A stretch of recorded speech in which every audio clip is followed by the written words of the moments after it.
Uphill both ways, trying to box out Delgado after what he's shown again this year? It is not easy. You know, Angel's playing at such a high level, and especially when the game's being decided. The last 5 minutes of the game, the guy's getting everything. And the tenacity and toughness that he's playing with at that time is pretty incredible. And he's willed them to a couple wins, and one of them being our game in New Jersey, and certainly at Butler as well. He made some big plays. So, you know, that senior class has had their way with us, and they've had their way with a lot of people. It's been a heck of a senior class for them, and we'll have our hands full, but it's a great opportunity.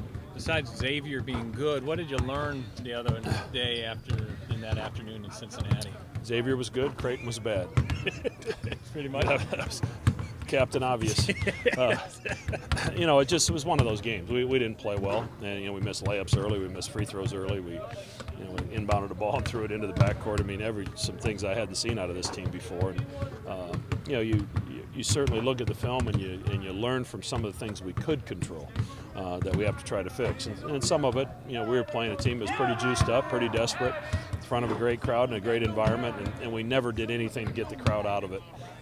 So you're asking for an uphill battle really the entire game, and that was exactly the case. What do you tell the guys after, you know, you come off that tough loss, now you got another chance against a team who took you down earlier in the year, another top-ranked team? Yeah, I mean, there's going to be a lot of those in the Big East. You know, you don't really have time to breathe because the league is so good. And, you know, we watched some film from the Xavier game yesterday before practice, and I said what I had to say. I don't know if they liked it much, but it certainly made me feel better. And then you turn the page to Seton Hall and what you have to do and the things you have to correct. You know, some things that happened from a rebounding standpoint and a positioning standpoint against Xavier, they can't happen against Seton Hall, or we're asking for trouble. You know, if we miscommunicate some ball screens, you know, Carrington and Rodriguez are laying it in at the rim. So, you know, we have to clean up some of that, and I think the guys understand that. And the silver lining the other day was MItch really getting the shot and feeling it. You know, as coaches, he mentioned that you guys were saying, you got to, you know, when you have your opportunities, you got to pull the trigger. Is that an adjustment for a freshman to get over that hump? It's an adjustment for a coach to tell a guy he has to shoot. Usually it's the other way around. You have to reel him back a little bit. But, you know, when MItch has his feet set and he's got to look at the basket, we want him to shoot it, you know, much like Marcus or Taz or any of the other guys that are good three-point shooters. When your feet are set, if they can't get there to block it, we want it to go in the air. And, you know, he's so unselfish by nature and wants to fit in that he's been hesitant to do that. And as you mentioned, I think the silver lining in that game is he saw some baskets go in and understood that within the flow of our offense, there's plenty of shots to be had. And his ability to stretch the defense, if he can do that, it changes everything for us when he's on the floor. So it was good to see him perform well, and hopefully he can carry that over into tomorrow night. I imagine you don't have to motivate these guys too much, knowing, you know, let one kind of get away late, and then knowing where the conference standings are at right now and trying to stay in it. I mean, how easy is it for these guys to, you know, get ready to go for this one? Well, you know, they're smart enough, and they can read a web page and understand what the standings are and how important of a game this is, and that, you know, very few in the top 7 have lost at home.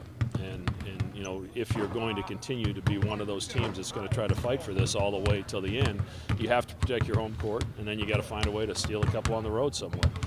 Because it's just, you know, I still think Villanova's at another level, and maybe they'll prove me wrong. But you know, the rest of us, I think we're going to fight tooth and nail for that 2nd through 7th or 8th spot. So last year there was a huge log jam. You know, we had our team that went to the Elite 8 that played in the play-in game in our conference tournament. So that speaks to the strength of our league and the reason you have to be ready to play every night. Is there any, you know, feeling of fatigue? You know, it seems like day in and day out you're playing a top-level team. Do you have to battle fatigue at all? Is that something you're worried about? I don't think so. You know, those 4 seniors from Seton Hall, I think they're all playing 30-plus minutes a game, and 3 of them are playing 35 minutes a game. So everybody's playing the same difficult, challenging schedule. So we're not. That's not special to us. You know, and when you play us, you're going to have to play, you know, a fast-paced, up-tempo game, and hopefully that wears into Seton Hall tomorrow night and gives us enough of an edge. How about Kyrie? How's he bounced back from, you know, kind of an uncharacteristic game for him, missing some shots that he typically doesn't? One of the best things about Kyrie, and there's a lot of great things about him, but I can't tell at practice the next day whether he had a good game or a bad game the night before, and that's what makes him special. He has a job to do. He's smart enough to understand that, you know, sometimes shooting goes in waves. You shoot it great, and maybe you know, have an 8 for 9 and a 7 for 10, and that's not really realistic to think you're going to continue that. And when he's had a tough stretch, it's not realistic to think he's going to continue that either, because he's continued to shoot it well in practice, and his approach in practice has been great. 2-1. All right. Good. Thank you. Well, Do your thing, man. Do your thing. I know. How does the team respond after the tough afternoon at Xavier? Basically just go over the scouting report, what we did yesterday, and just carry that over into the game tomorrow. And then just, obviously we didn't show like a lot of it. I mean, our effort was a little low, so just bounce back with, just forget that game and bounce back and just get back on top and try. Do you look at film of that game, or do you just kind of flush it and say, hey, it was just chalk it off to a bad afternoon? We definitely look at film because there's a lot of learning and teaching points. Coach Matt, we went over it as a team yesterday, and there's a lot of things that we noticed that we could change going forward and just stop the mistakes now. So when we go forward in league play and then later on in the year, then we'll have those mistakes missed, and it'll just be a source of like habit every day, just minimize those mistakes. How was your afternoon? Did it give you a boost of confidence that some of your shots were falling? Is that one of the silver linings? I mean, obviously, it's never good when you lose, but maybe you can take something and build off of your performance at Xavier? Yeah, for sure. Obviously, I hadn't made a shot before that. I mean, a shot outside 3-point line before that game, so seeing a couple go, then that helped us out a little bit. But like you said, I mean, all those shots didn't mean anything because we took a bad loss. So hopefully, going forward, we can start stringing together better like possessions and everything, and then seeing the shot go, then that'll help me going forward as well. Do the coaches say, shoot more, you're open, shoot? I mean, is that kind of an adjustment for you because you don't want to make a mistake because you value your playing time and all that stuff? Yeah, they definitely have been telling me to shoot more, and then like I was just talking to them just now, looking at some clips and stuff, and shots I should have shot, and just being ready to catch and shoot, and if it's not there, then do something else, but always be ready to shoot when you catch it. So I'm gonna focus on that and work on that and see how it goes. So you're looking forward to getting another chance against the top team in the Big East and playing at home this time in front of this crowd? Yeah, definitely. I mean, obviously it's going to be juiced because we lost one we probably shouldn't have at their place, and obviously they're a top 20 team. I don't know what they are, top 20 team right now, and in the league, you have good teams all the way throughout the league, so this will be a good one, especially being at home and after we lost to them. So trying kind of a revenge game and get back on top and get the ball rolling again. Just for you guys, you know, when you look at the league standings, obviously you got the motivation factor for trying to get back at them for losing, but just knowing how tight this race is at the top, how important is this matchup for you guys just to, you know, kind of keep yourselves right there in the thick of it? It's big time because, I mean, it means a lot because at home you kind of have to protect CenturyLink, you know, protect the home court, because on the road, obviously you've seen this league, it's hard to win on the road even for everybody. So winning at home and take care of business on the road, and then hopefully we can steal a couple on the road, then we'll be in a good spot. Hopefully at the top at the end of the league, going to the Big East tournament. I think we're done. Hey, when does classes start? Don't really need to ask this question, but what's the motivation level for you guys against Seton Hall coming in tomorrow? You know, having them beat us the first time around, definitely motivation there. But, you know, we got a bigger fight than just, you know, trying to get them back and beating them for the last time they beat us. But, you know, we need this game just so we can stay in this race and keep competing for a Big East championship. How have you guys taken the last few days after going out to Xavier and not getting the result that you wanted? With us, we talked about how, you know, we haven't had a bad game like we did right there in that stretch, and that team's a really good team. They got hot on us. So, you know, it's kind of like just, you know, scratching that as a game and not really thinking about it and just moving on to the next one. When you think about Seton Hall, that first matchup, what'd you learn? What do you feel like you can maybe exploit here coming up this week? We're going to have to get more physical, you know, with how they play. You know, sometimes we're not going to get our call, so we just have to keep fighting and battling them inside.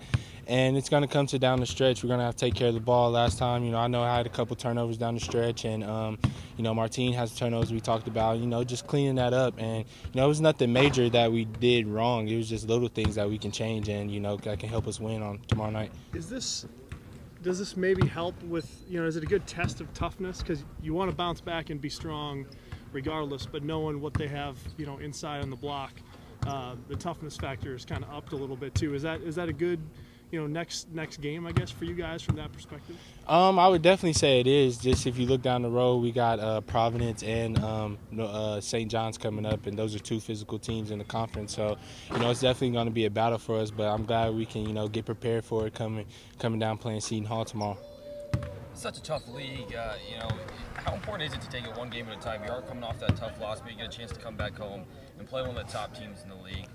Is it just one game at a time for you guys at this point? Yeah, it's very important to take every game one game at a time, just because every team's good. Coach Mack always talks about there's no nights off for us, and every night we're going to have to compete. So, just like I said earlier, we're going to have to forget about Saturday night and get prepared to win tomorrow night. How about MItch in conference play? He'd be kind of waiting for him to bust out, and despite the result from the team perspective, he had a good night, especially in that second half out there. I mean, how important is that for you guys to get him going coming off the bench? Yeah, it's very important for us, just because it makes it easier on guys like me and Kyrie, because once people have to worry about him, then we can all get it going. So I think it's very important for him to have that little stretch where he got it going. Mitch is a very confident kid, so I have no doubt that at some point he's going to get his game back going how he played at the beginning of the season. Is that one of the more dangerous parts about this team is on any given night you have more than one or two guys who can go off and lead this team? Yeah, you look at a game like Georgetown, where I didn't play so well, and, Taz didn't play so well the first half, and we still was able to dominate. Guys like Toby and Davion stepped up, and, we have more weapons like Tashawn and Mitch that can come off the bench and play for us. But, knowing, Delgado, in the post in this matchup, how much do you, emphasize having to help out whenever you can, and as a team as a whole, how much do you guys try to help out down there coming into this matchup? Yeah, we talk about as a team, we have to take Delgado out the game. That could be double teaming him on box out so he doesn't get the offensive rebounds, or the big man just boxing him out and the guards coming in getting the rebounds. So it's definitely going to be important that we kind of minimize his offensive rebounds because he's so well at it. Good. Yeah. All right, thank you.